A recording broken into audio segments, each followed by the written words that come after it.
barbershop conversation, guys. Feel free, hit the subscribe button. Houston, Texas is going down June 29th.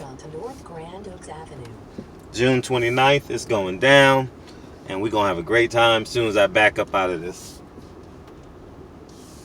we'll be good. Happy Father's Day to everyone. And let's talk about this really quick. Alright, now no air be on that part of the phone. Now turn right onto North Grand Avenue. Alright. Moving forward. Andre Ward, I got a question for you. How do you let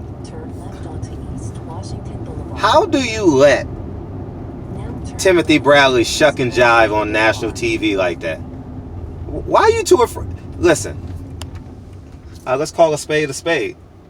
Let's call a spade a spade, nigga. Let's call a spade a spade. I'm not going to call him out of his name, although I want to. I'm not going to go that far, but is Timothy Bradley being an opportunist? Is Timothy Bradley shucking and jiving and you sitting there taking it? He looks like Tyson Fury. Looks like Terrence Bud Crawford. Andre Ward, you afraid to say who's the best heavyweight in the world? You don't know when you just said how do you not know who's the best heavyweight champion in the world, which is a separate video, when you last December basically anointed Tyson Fury the best heavyweight in the world, right? Anyways, but why do you let Timothy Bradley shuck and jive on national TV? Why do you let him? Let's see. Why do you let him just smudge our fucking culture and our characteristics on display for all them white people? There was no black people in that crowd yesterday. It was none. It was like maybe 8 of them. I counted. And not including Andre Ward. You know what I mean? Because you did say you had a white father. So whenever I pressed you on black issues, you said, oh, but I got a white father. Man, get the fuck out of here. Anyways, man, is Timothy Bradley being an opportunist? Right? He's shucking and jiving on national TV and you won't call him out. You sitting there holding, I see you biting your tongue. Say something. Stand up. Be a man. I saw you talking to Bud Crawford yesterday. You said you're a real nigga, right? You said, no, you said you're a quote unquote real one. Well, if you're a real one, you'll grab Timothy Bradley by the collar. Because I'm a real one. I told you to your face. And if I see Timothy Bradley, I'm going to tell him to his face. He's selling out our culture on national TV. And you just gonna sit there and bite your tongue, put your right hand over your left hand because you've been watching Stephen A. Smith, and you done got the Cliff Note version of how to be a fucking analyst on national TV, and you just sit there and you you got that stoic half smile, and you just sit there and just let him say what he wants, let him spew all that dumb shit, and you just sit there and just take it. At least Stephen, oh shit, a wolf, or what do you call that, coyote. At least Stephen A. Smith has the balls to say what he feels. You always 50-50. You always 50-50. You never take a stance. Andre Ward never ever takes a stance, and he's done it his whole entire career. Timothy Bradley, if I would have known this was Timothy Bradley, I would have told my black audience when I worked at the Sentinel newspaper never ever to support this man. For real. I would have never, I was like, no, he's never come down here to the culture. He's never been in none of our parades. We shouldn't support him. Because they allow this shit. I was trying to be all PC in this video and hold my tongue, but I can't hold my tongue when I see this shit on national TV on display, when I see 99.5% of the audience white, and we got two niggas shucking and jiving on TV.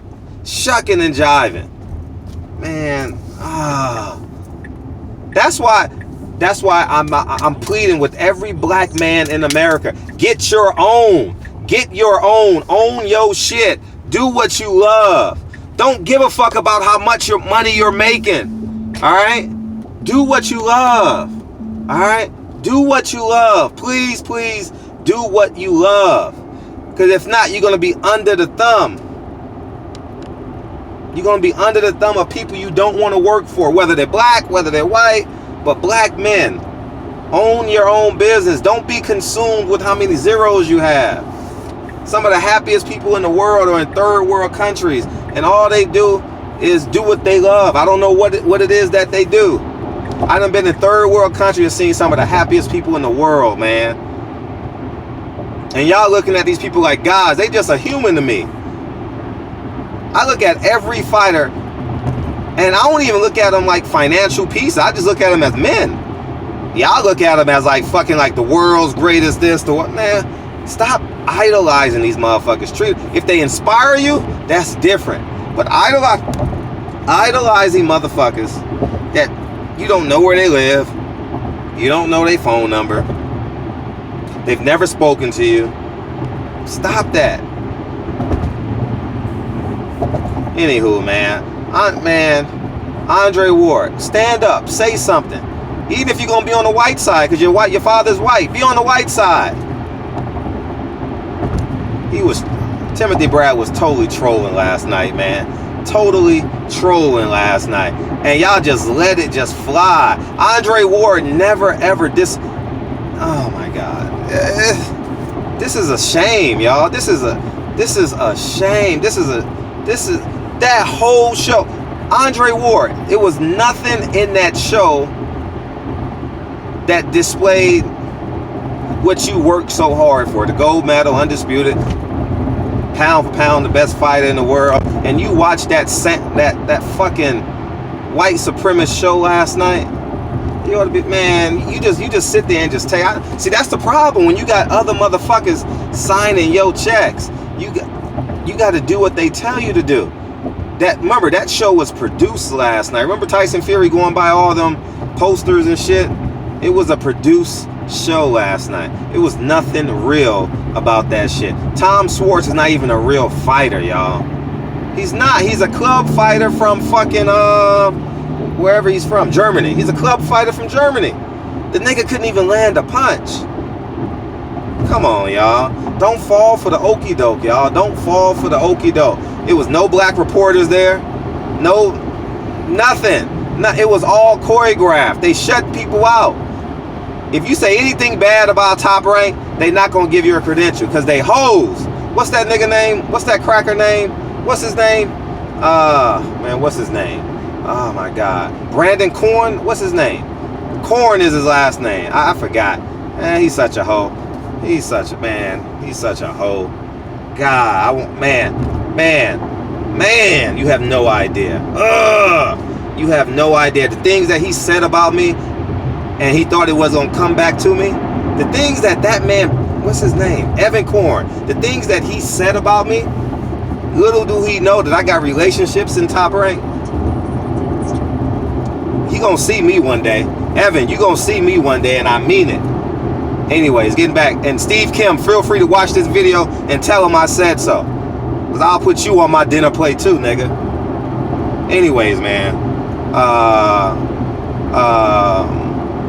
Where am I at with this? Anyways, Andre Ward, you just sit there and just let him. Well, I mean, I should expect it. You, Evan Korn, and Tim Bradley, and Dan Raphael, Steve Kim. Who else over there? Who else conspired to block my credential? But I got a voice. Guess what? I own this shit. You can't stop me. I own this shit. And I'm encouraging everybody out there. Everyone out there. If you got a voice, use it. They can't stop me from saying what I want to say on it. What do? Not give me a credential? I don't give a fuck. Because I can directly affect their bottom line. Anywho, man. We're going to be 100 black men strong in Houston, Texas. We're going to be 100 black men strong in Houston, Texas. Period. In Pearland, Texas, June 29th from 9 to 12. I guarantee you over 100 black men will be there. Tim Bradley, can you do that? Timothy Bradley, can you inspire 100 black men to buy fight tickets, nigga? Let alone invite them to a barbershop where they come in to paint the community, give free haircuts. Man, I turned the wrong way. I'm always doing this shit when I'm doing. I know. I be getting too wrapped up in my videos and shit. Andre Ward, can you inspire 100 black men to come out and support you? And not offer them anything? Did they just come in to support the community? Can you do that? None of them niggas can do that. But niggas in the LDBC can do that shit, dog. Isn't that something? And when we take that picture, everybody's gonna be on high alert. Turn left onto South Orange Grove Boulevard. Either break bread or play dead, nigga. That's it. Either man or a mouse in this motherfucker. And I'm a man. I'm a man and I love this shit. I love this shit. I don't have to ask them niggas for shit. I love it. I love it. I love it. I love it. I love it. It's not about the money, guys. Don't misconstrue the amount that they perceivably, because they ain't worth as much as you think they are. Listen, I'm explaining something to you. They not making a lot of money working on ESPN. They not making a lot of money because they not producing their own shit. If they were a producer on the show, they're an employee. The other motherfucker, he's a producer. I forget the kid's name that produces those short documentaries. Andre Ward, why you didn't produce your own segment with Sullivan Barrera? Didn't you fight him? How come the other guy was doing all that and you didn't do it? But they use your clips. Get the fuck out of here. You think Fred Hawthorne would go for that shit? Hell nah. Hell to the nah. Hell nah. Timothy Bradley out there trolling like a motherfucker, man. He needs some attention. I'm willing to bet you Andre Ward and Timothy Bradley couldn't get 100 black men together. If they couldn't do it. I know they couldn't do it. They ain't got. Nah. He said he didn't ask for our respect or support. Didn't Andre Ward say that shit? Didn't they say that shit? Didn't they say that shit? Anyways, man. I've lost respect for him. After that shit yesterday and Andre Ward didn't say I don't support this shit, I have no respect for them. I had a little bit left of respect for Andre Ward because I personally didn't want to give it up. But now, fuck it. No respect for him. No respect. He can love his white father. His Father's Day. Go love your white father. Go do that. I'm done with them. I'm done. He let Evan Korn and Dan Raphael and Steve Kim and all them niggas. Come on, dog. Come on, man. Come on, man. I ain't about that life. I ain't about that life. They think. See. Here's the thing, and I'm gonna keep it as 100 as I can. Hopefully, you guys got to this point in the video. One, when you don't fear a man, whether they can beat you up or whatever the case may be. I don't fear Andre Ward. I don't fear Timothy Bradley. I don't fear Dan Raphael. I don't fear Steve Kim. I don't fear Evan Korn. Once they realize that, then two, they realize that you are a person who believes in yourself 100% to the fact that you will stand on what you believe in and see through them. No matter what they do to you, you can see through them. Evan Korn thought by telling all his friends that he has a lifetime ban from Top Rank, and him go telling other YouTube channels and shit, and it getting back. Yeah, all that shit got back to me, Evan, and it's okay because that's your party. But you're not invited to mine, nigga. You're not invited to my party, and I don't care. I don't care. Y'all can have that shit over there. Go take your $300,000. Go do that. Go do that. Go have fun with that. Enjoy your little 6-figure job. You know what I mean? I love shitting on people who think they worth more and got more power than me. Get the fuck out of here. Get the fuck out of here, man. Man, I don't. Man. Will somebody at ESPN stand up? Listening to Bob Arum all week.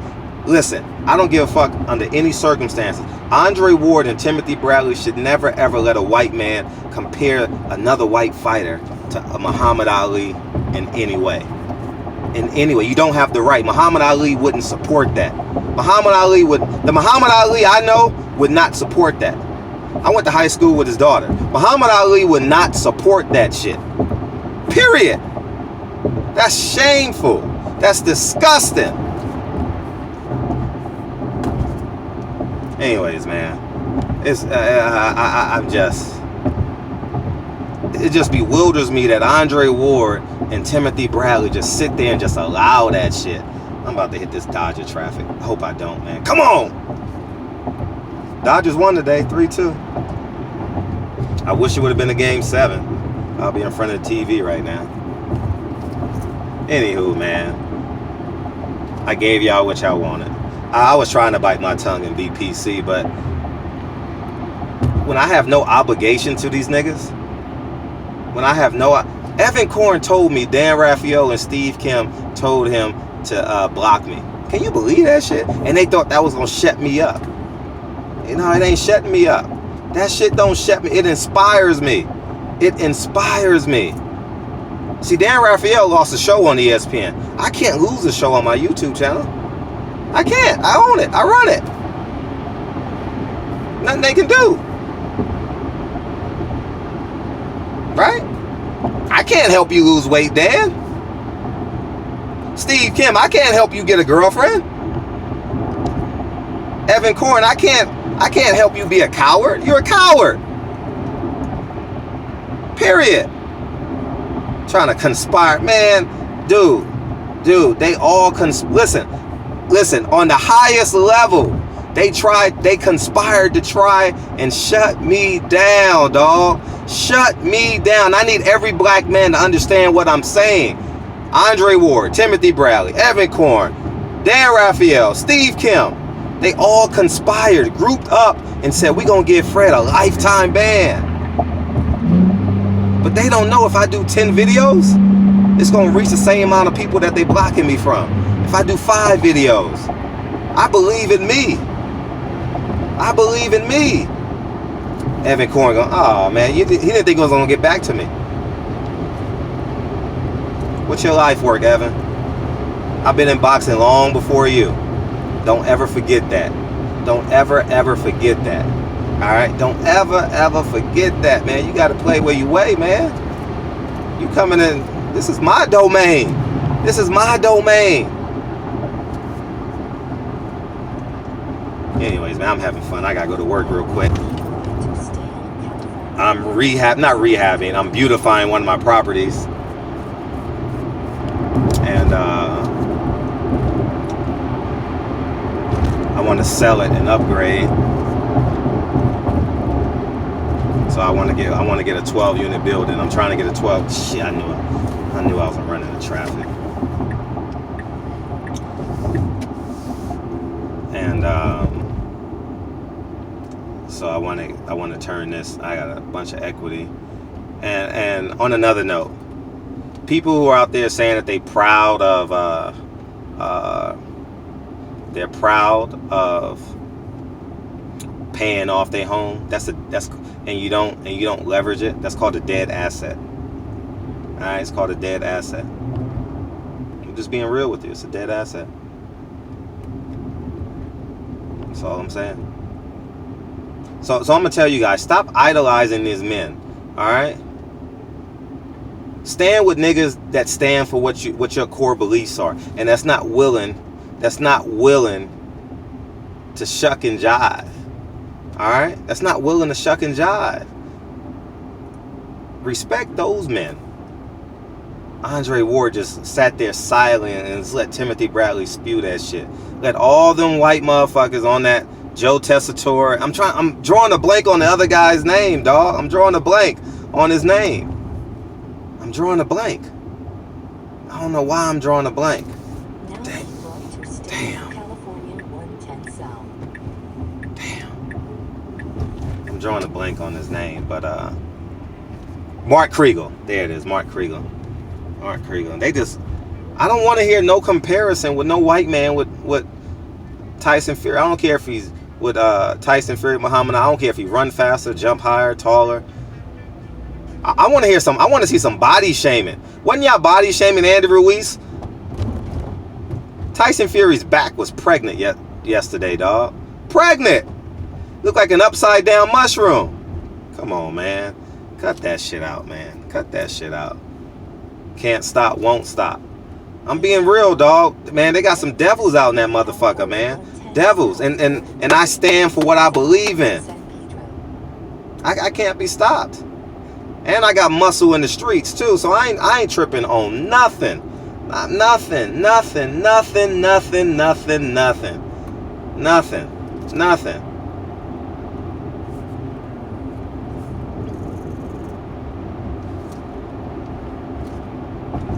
My arms go like the white lines on a freeway, man. Coast to coast, nigga.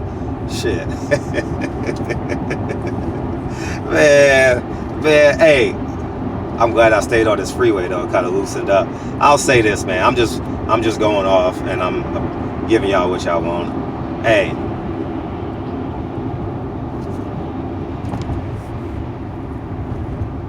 Bet and believe on yourself, man. That's all I'm gonna say.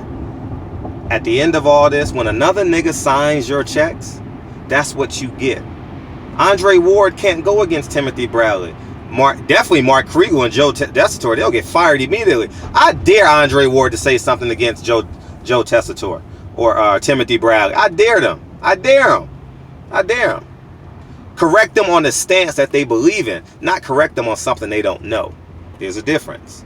All right? Them niggas said, Muhammad Ali, dog, don't ever in your life, Bob Arum and everyone else, compare a white man to Muhammad Ali. You know Muhammad Ali wouldn't have stood for that shit. No. The Muhammad Ali I knew and read about. I couldn't tell you how many articles I done read. I told you I went to high school with his daughter. So only God knows how many articles I read on Muhammad Ali, how many magazines I read and seen. And, you know, he lived in LA for a long time. You know, so, you know, man, anyways, man, I'm rambling. It makes no sense to go by my property now. I thought I was gonna make it before sunset. What is it, 8:22? Shit, I wanted to see the work done. So basically, what I'm doing for those of you who don't know, I'm beautifying the property, and I'm gonna put it on the market. And if I can get an apex number, I'll sell it. Right? So I got 6 months to play with this game. Right? I got 6 months to sell it. Right? And I want it at the highest I think I can get it. So let's say if I want to sell it for $1 million, right? I will price it at $920, right? $919, right? That's a better number, or maybe $899, whatever the case may be. And my number is $1 million, right? See, dumb niggas, if they don't know how to do it, they'll put it at $1 million. But you don't want to see what you want to do is the people. You've excited another price point. You get what I'm saying? So when people go look for their properties, they put a price point in their property. So you want them, and it may be at the top of their price point, but once they see the property, they're like, huh, this is kind of intriguing. You know what I mean? And maybe it may work for them. You know what I mean? Granted, you may have to take on more offers. You may have to show the properties a little more, but you want to excite an audience. You get what I'm saying? You want to excite an audience, and that way you have people start bidding on it. So someone may come in at $899, and then you may tell the other person, well, someone came in at $901. Do you want to go $905, $902? And then I have 4 or 5 offers, and if I can get it up to I'll even take $950. If I can get $950 for it, the motherfucker gone. Man, you know what I mean? Only owe $190,000 on the property. You get what I'm saying? I'm giving you guys real numbers. $190,000 on this property, and it's worth 4 times that. You get what I'm saying? So I'm gonna just flip it into a bigger building, 12-unit building in Los Angeles. Shit, depending on the area, 12-unit building. will gross me, let's say I'm gonna just make it easy on you, about between 16 and 1800. So the median is 1700. 17,000 minus 34. You guys do the math. That's 8 units. So let's say I get a 10 unit building, 1700.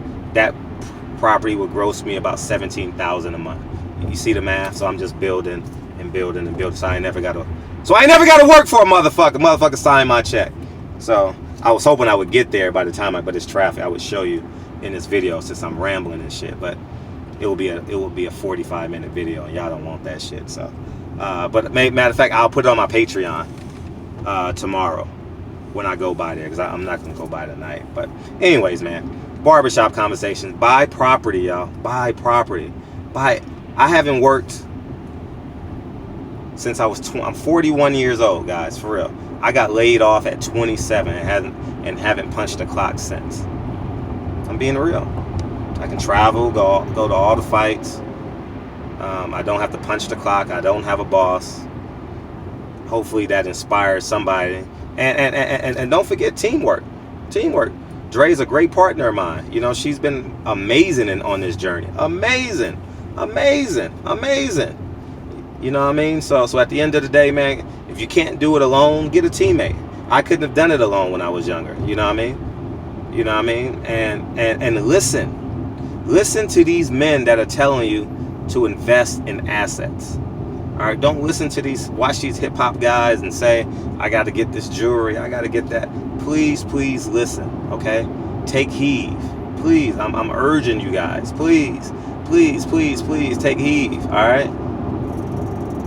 Barbershop conversations, man. Y'all have a great day, and happy Father's Day to all the fathers out there, the future fathers. And this is a story I want to tell. I'm gonna tell it on my Instagram. So if you're not following my Instagram story, my last conversation I ever had with my father, my last question I ever asked my father, for real, and I quote myself. I says, I don't know if I called him Ricky. We have the same name. He go by Rick. I went by Fred. Do you have any regrets for not being in my life? He said no. I proceeded to go buck wild, like you guys just saw in the first 20 minutes of this video. All right, I was a compulsive like firecracker, like when I was a kid, like fight at the drop of a hat, easily excited. You know what I mean? Not to say I won all my fights, but you guys get my point, right? And so let's fast forward to like 2011, 2012. My father died, and this is how disconnected we were. They had to call my publisher. Listen to this. They had to call my publisher to get a hold of me. I've written 3 books in my life. Just Google my books. Feel free. I need all the support. All right. Go to Amazon, Barnes and Nobles.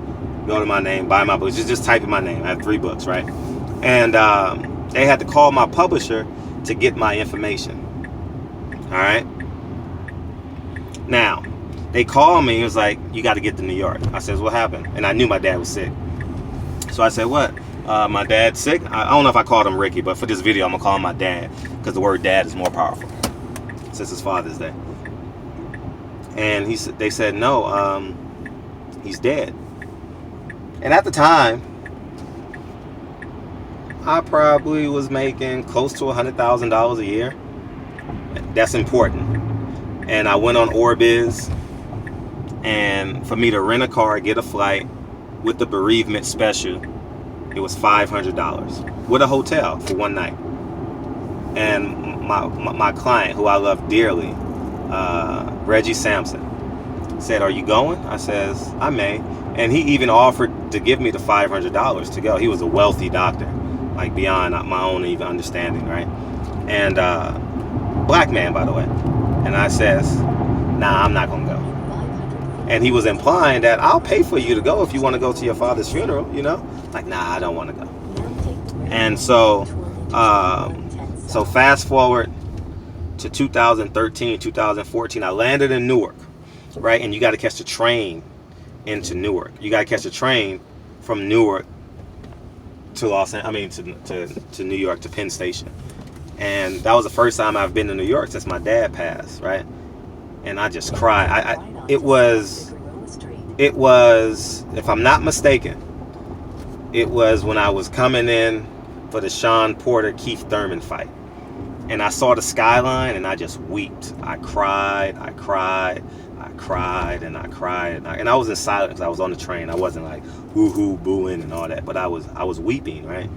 And in 500 feet, I can take this off now.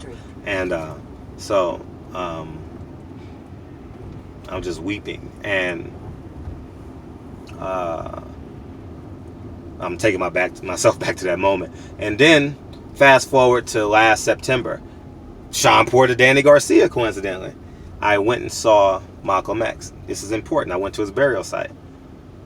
From JFK to Malcolm X burial site to Brooklyn, it was a $200 Lyft ride. I don't have Uber. $200 Lyft ride. Stay with me. All this is important.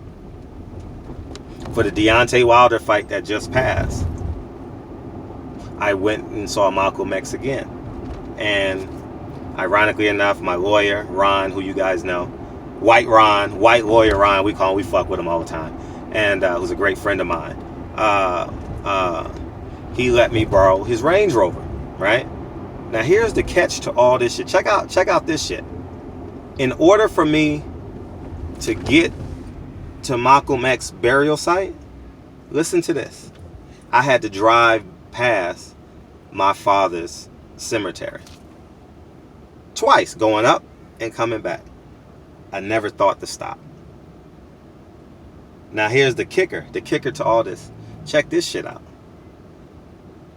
I've been to Malcolm X burial site twice,